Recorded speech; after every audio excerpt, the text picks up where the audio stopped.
Je suis heureux de vous retrouver ici pour commencer ensemble l'exploration de ce texte fondateur qui est l'Organon de l'art de guérir.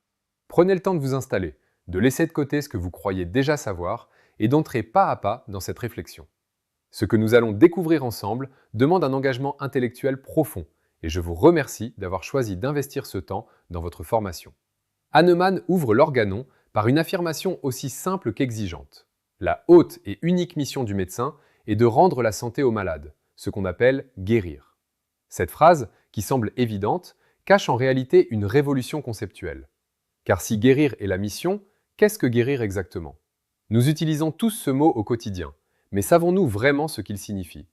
Pour Hahnemann, guérir ne signifie pas simplement soulager, atténuer ou contrôler. Guérir signifie rétablir la santé dans sa totalité. C'est une distinction fondamentale qui va structurer toute la suite de notre réflexion. Prenons un exemple concret. Un patient souffre de migraine chronique. Un traitement peut supprimer la douleur pendant quelques heures, obligeant le patient à renouveler la prise régulièrement. C'est ce qu'on appelle pallier, c'est-à-dire soulager temporairement. Un autre traitement peut faire disparaître complètement et définitivement ces migraines, sans que le patient n'ait plus jamais besoin de médicaments. C'est cela, guérir. La différence n'est pas dans l'intensité du soulagement immédiat, mais dans la nature profonde du résultat obtenu. Cette distinction entre soigner et guérir traverse toute la pratique médicale.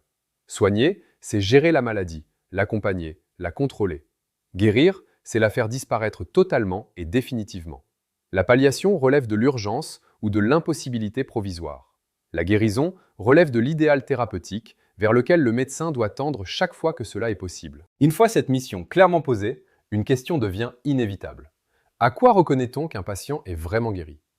Hahnemann répond par 3 critères indissociables qui forment ce qu'on peut appeler le trépied de la guérison idéale.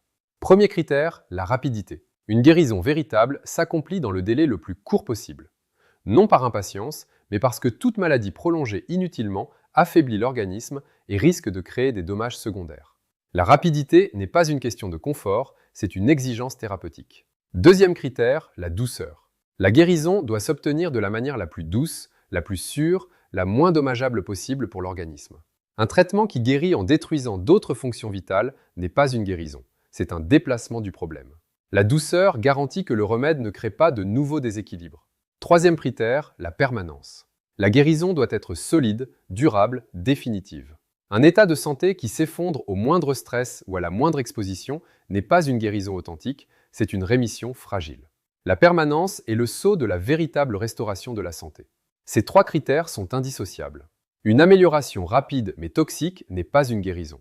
Une disparition temporaire des symptômes n'est pas une guérison.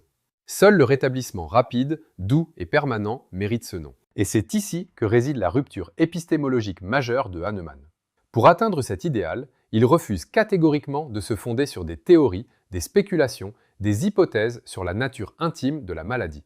Ce qui compte, c'est le résultat clinique observable, vérifiable, reproductible. Peu importe les explications brillantes si le patient n'est pas guéri.